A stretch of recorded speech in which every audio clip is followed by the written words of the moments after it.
Hai, masih bersama saya Mr. Z bicara. Tentu saja bicara tentang kebenaran berdasarkan fakta, data, dan realita. Masih ya dari kasus yang dihadapi oleh Nikita Mirzani.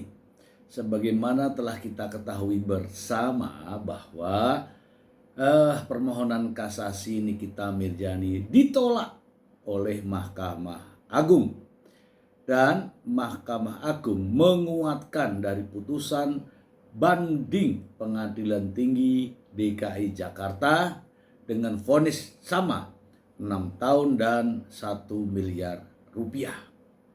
Mungkin teman-teman juga ingin melihat, mendengar perkembangannya setelah vonis tersebut.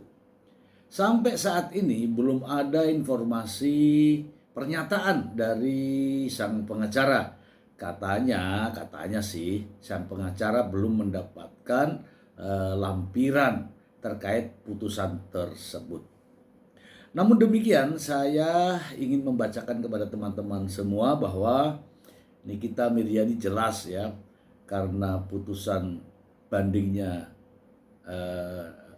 dikuatkan oleh Mahkamah Agung di tingkat kasasi. Nikita Mirzani pasti keberatan. Apa langkah Nikita Mirzani? Supaya tidak menjadi fitnah teman-teman, saya langsung bacakan dari sumbernya berikut. Dari Suara.com, tuntut keadilan, Nikita Mirzani kirim surat terbuka ke Presiden Prabowo dari balik jeruji. Nah, kita bacakan saja ya. Suara.com, artis Nikita Mirzani melayangkan surat terbuka yang ditujukan kepada Presiden Prabowo Subianto hingga Ketua Mahkamah Agung, Jaksa Agung, dan pimpinan Komisi Yudisial pada Minggu 15 Maret 2026. Melalui unggahan di media sosialnya, ibu 3 anak ini memprotes vonis 6 tahun penjara yang kini tengah dijalaninya sambil menyoroti statusnya sebagai orang tua tunggal. Dalam unggahan tersebut, perempuan 39 tahun ini membagikan momen kebersamaan dengan anak-anaknya saat masih bebas. Dia secara lugas membandingkan hukuman yang diterimanya dengan vonis para pelaku tindak pidana korupsi. Nikita Mirzani seorang janda dan ibu tunggal, bukan pengedar narkoba, bukan pembunuh, dan tidak merugikan khas negara. Divonis 6 tahun penjara dan denda 1 miliar rupiah, tulisnya dalam poin pertama keberatannya. Aktris yang akrab disapa Nyai ini menilai ada ketimpangan vonis yang melukai rasa keadilan. Dia membandingkan kasus dengan ex-direktur utama Pertamina yang menurutnya hanya divonis 1,5 tahun penjara meski terlibat kasus yang merugikan keuangan negara dalam jumlah masif. Di mana letak keadilan saat seorang tulang punggung keluarga diperlakukan lebih kejam daripada pencuri uang rakyat, lanjut Nikita. Selain soal status sosialnya, Nikita membeberkan sejumlah kejanggalan prosedur. Salah satunya adalah perubahan pasal dakwaan dari 368 ke pasal 369 KUHP di tengah persidangan tanpa adanya BAP ulang. Dia juga mempertanyakan kecepatan putusan kasasi oleh Mahkamah Agung yang hanya memakan waktu 1 hari. Sangat sulit dinalar secara logika hukum bagaimana berkas yang diperiksa tanggal 12 Maret bisa langsung diputus pada 13 Maret malam. Apakah ribuan halaman berkas dan nasib seseorang bisa dipelajari secara mendalam hanya dalam waktu hitungan jam, tulisnya. Sebagai informasi, Nikita Mirzani saat ini sedang menjalani masa tahanan terkait kasus pemerasan dan tindak pidana pencucian uang yang dilaporkan oleh pengusaha skincare Reza Gladys. Kasus ini bermula dari perselisihan ulasan produk di media sosial pada akhir 2024 yang berujung pada tuduhan pemerasan senilai miliaran rupiah. Setelah divonis 4 tahun penjara oleh Pengadilan Negeri Jakarta Selatan pada Oktober 2025, hukuman Nikita justru diperberat menjadi 6 tahun oleh Pengadilan Tinggi DKI Jakarta karena adanya dakwaan TPPU terbukti. Pada Jumat 13 Maret 2026, Mahkamah Agung resmi menolak kasasi yang diajukan pihak Nikita, sehingga vonis tersebut kini tetap berkekuatan hukum, tetap ingkrah.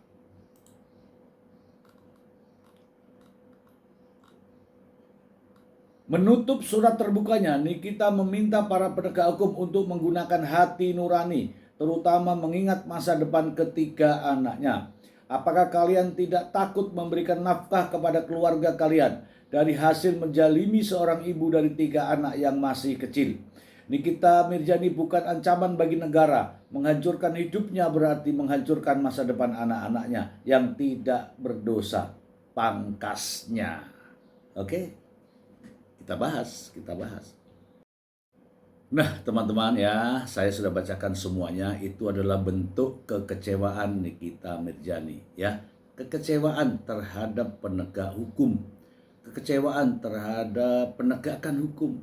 Nah, itu yang dirasakan Nikita Mirzani di dalam penjara. Nah, sekarang kita ulas nih. Kalau yang kaitannya dengan pasal-pasal itu mekanismenya sudah ada semua dan itu dibolehkan ya, dibolehkan. Dalam KUHP mengatakan 1 kali 24 jam pihak jaksa penuntut umum bisa melakukan perubahan terhadap dakwaan. Bisa. Jadi dibenarkan oleh undang-undang. Oke. Sekarang Nikita Mirzani saya melihat mengeluarkan unek-unek ya. Ingat ya, ini sifatnya adalah surat terbuka untuk semuanya. Artinya apa? Presiden bisa mengetahui kalau mau, ya kan? Mahkamah Agung, Jaksa Agung, Komisi Yudisial, semuanya bisa melihat itu. Tapi jangan lupa, sidang pun terbuka. Ingat kan teman-teman? Sidang di Pengadilan Negeri Jakarta Selatan itu juga terbuka untuk umum.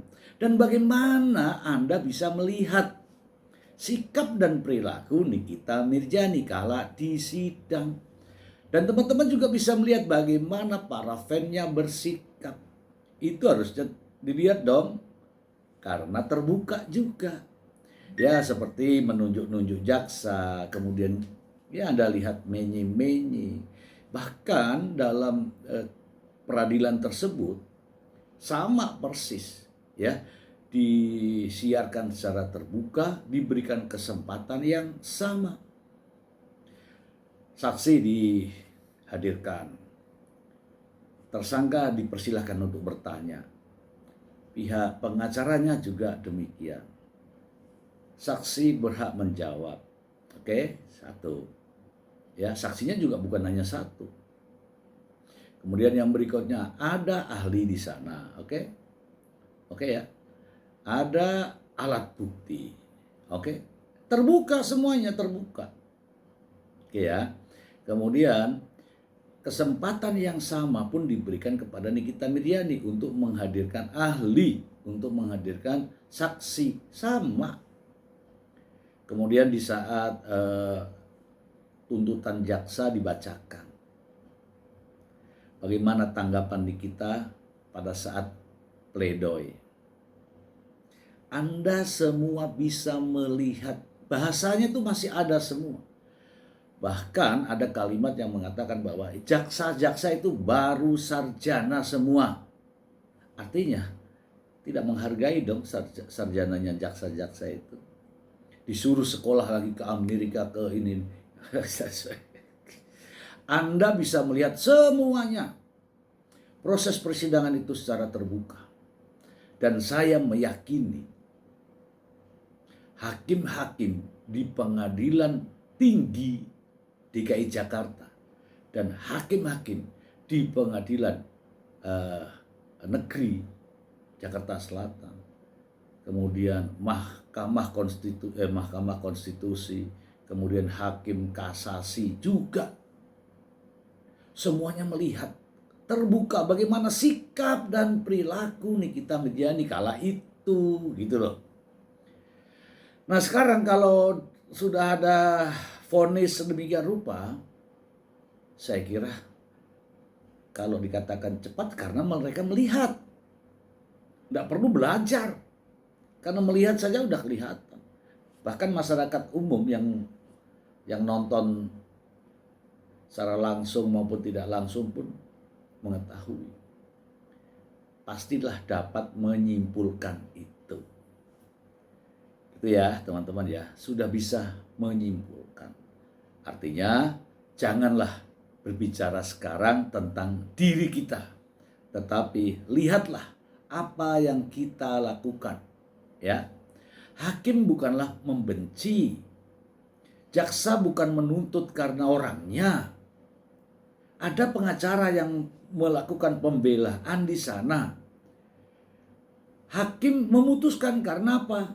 Karena fakta-fakta persidangan. Saya kasih tunjuk saja. Satu, ada percakapan, ada Nikita Mirzani di situ, ada minta uang, ada menerima uang, ada. Uangnya untuk apa? Dialirkan pembayaran rumah, ada. Itulah semua fakta-fakta. Bantahannya nih, uang itu uang endorse. Tanyalah, ada endorse gak? Ya kan?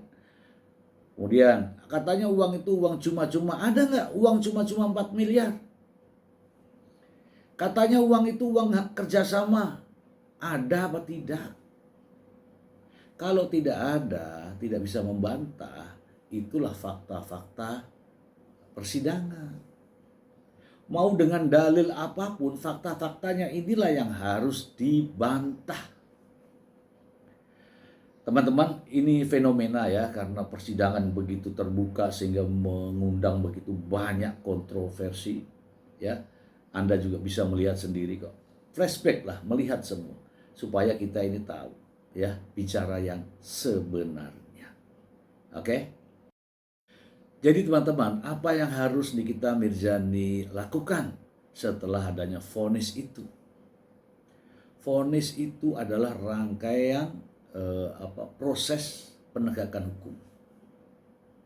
Anda mungkin masih ingat ya, ketika pada Oktober ya, tanggal 20 Oktober 2025 di Pengadilan Negeri Jakarta Selatan, Nikita Mirzani diputuskan oleh majelis hakim, dinyatakan secara sah dan meyakinkan bersalah dengan vonis 4 tahun penjara, denda 1 miliar rupiah dengan tindak pidana melakukan pemerasan dengan cara tindak pidana pemerasan dengan menggunakan undang-undang ITE.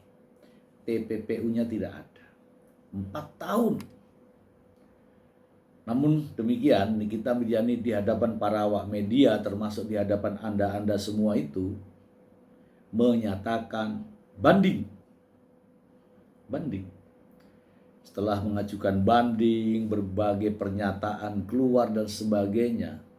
Namun pernyataan itu hanya sekedar pernyataan, tidak membantah fakta dan bukti.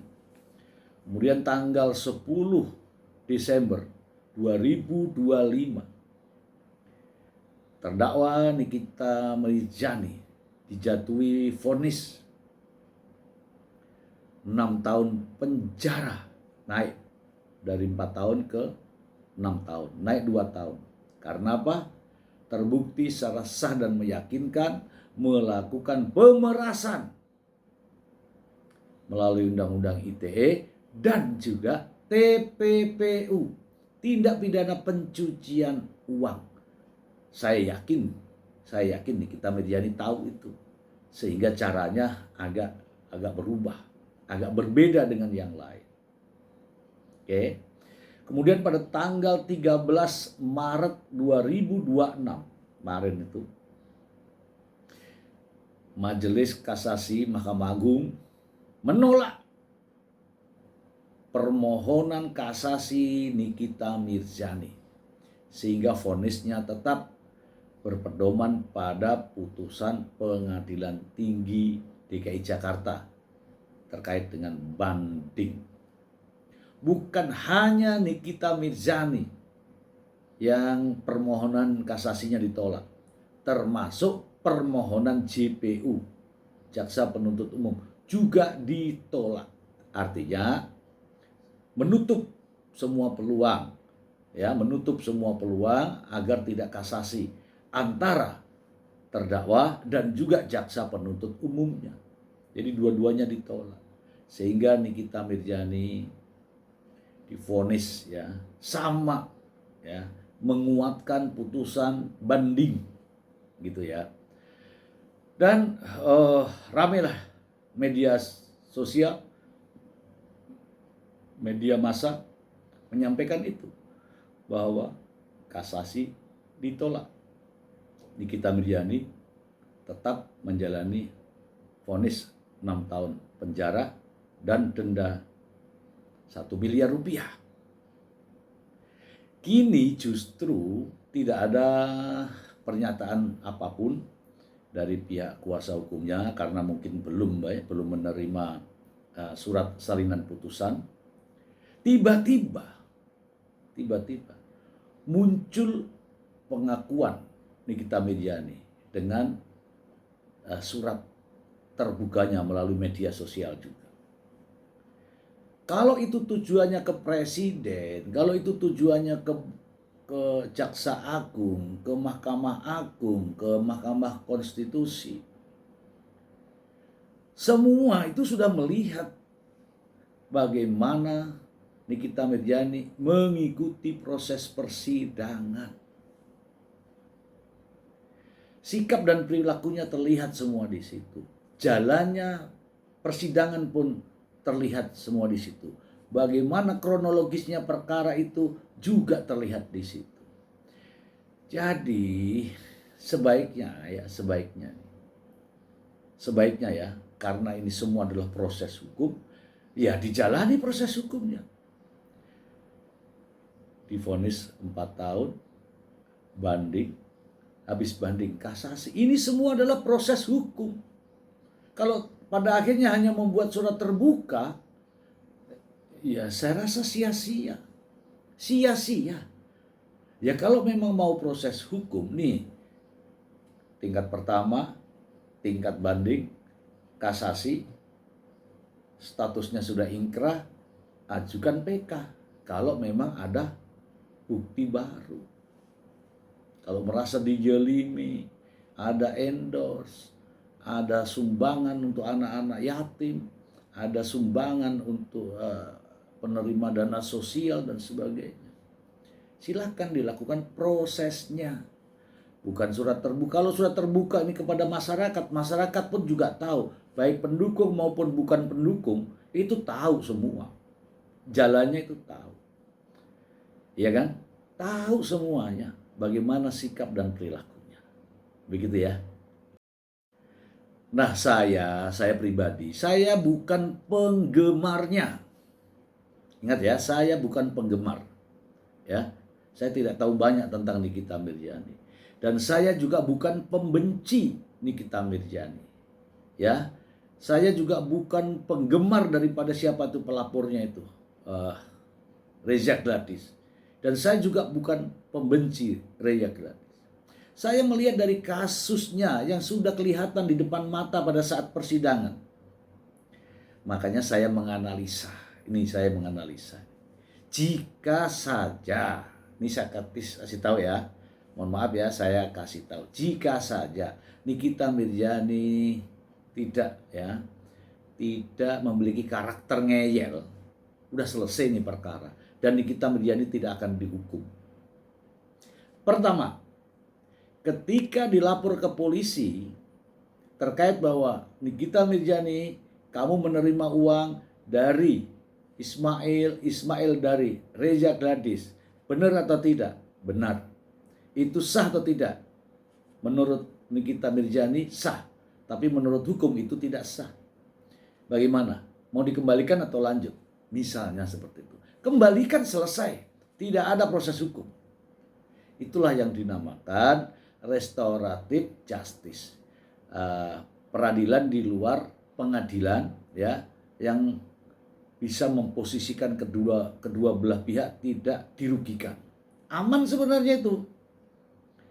Selesai. Yang kedua, masih ada kesempatan. Di tingkat polisi masih malu tuh. Di kejaksaan masih bisa sebenarnya diselesaikan. Tapi nampaknya justru yang ada adalah gugatan di keperdataan. Kalau nggak salah wan prestasi. Iya kan? Untuk menangkal dakwaan jaksa. Itu masalahnya. Di pengadilan itu sebenarnya masih bisa. Akui saja perbuatan itu dan minta maaflah. Tapi kan faktanya sudah tidak diakui, kemudian tidak minta maaf. Tapi faktanya dia menerima uang itu. Ya kan kita ukur sekarang, sah atau tidak uang itu. Mungkin Anda mengatakan sah. Hukum mengatakan itu tidak sah. Itulah fakta. Iya kan? Kemudian di kesempatan lagi pembelaan. Masih juga sama. Membandingkan dengan hewan itu, ya apa namanya itu, terenggiling. Sebenarnya nggak perlu itu. Nggak perlu menjatuhkan harkat martabat jaksa, harkat martabat peradilan, harkat martabat hakim dan sebagainya. Nggak perlu. Perbuatannya itu saja diakui, kemudian minta maaf, udah selesai. Nah masalahnya itu kan di sini. Berat untuk meminta maaf ketika dirinya sudah diketahui bersalah. Itu fakta teman-teman, fakta. Nah sekarang sudah sejauh ini ya, ini persoalan 1 tahun yang lalu. Sudah melalui proses peradilan yang sesuai dengan prosedur. Ya kan? Dari polisi ke jaksa, jaksa ke pengadilan. Itu prosedur. Tidak bisa dari polisi langsung ke hakim. Enggak, itu tidak prosedur namanya. Prosedurnya sudah jelas ya. Dari polisi ke jaksa, jaksa membuat dakwaannya. Kemudian ada putusan sela, dilanjutkan proses pembuktian. Kemudian dalam proses persidangan juga diberikan kesempatan yang sama, ya kan? Ada penjelasan ya, keterangan dari saksi-saksi, kemudian keterangan tersangka, keterangan ahli dan sebagainya, ada semua seimbang. Kemudian hakim memutuskan berdasarkan fakta-fakta persidangan, pembuktian. Diberikan hak lagi, tersangka atau terdakwa berhak untuk banding. Divonis, diberikan hak lagi terdakwa untuk kasasi. Semua hak sudah diberikan. Nah sekarang resiko ketika kita banding tidak memiliki narasi, ya kan, fakta-fakta persidangannya sudah jelas. Kemudian ketika kasasi tidak juga menemukan ada kesalahan dalam penerapan hukum, ya sudah, itulah faktanya dan itulah resikonya. Saran saya kalau mau Nikita Mirzani, itu aja sambil berjalan menjalani hukuman, ya, introspeksi diri, kemudian bersikap kooperatif dan baik di lembaga itu, akan selesai pada waktunya. Kalau ini nanti teman-teman kan menghendaki untuk PK, peninjauan kembali. Peninjauan kembali itu tidak mudah teman-teman. Harus ada fakta-fakta baru, ada novum baru, ada bukti baru. Kira-kira apa bukti barunya yang mau disajikan kepada peninjauan kembali itu apa? Kalau nggak ada percuma. Buang-buang waktu, buang-buang pikiran, buang-buang tenaga, buang-buang uang. Sebaiknya introspeksi diri, menyadari bahwa ada kekeliruan di situ. Ya, meskipun saya bukan pendukungnya, tetapi saya memberikan saran dan pendapat untuk kebaikan ke depan Nikita Mirzani dan keluarganya. Untuk para fan-fan semua ini, jangan hanya suprat. Anda nggak ada narasinya. Sampean itu nyuprat, dukung. Kamu tuh nggak punya pemikiran. Sumbanglah dengan pikiranmu. Apa yang ingin Nikita Mirzani lakukan? Kalau hanya support PK tanpa ada fakta baru, konyol. Itu saja dari saya, Mr. G bicara. Semoga bermanfaat. Bye.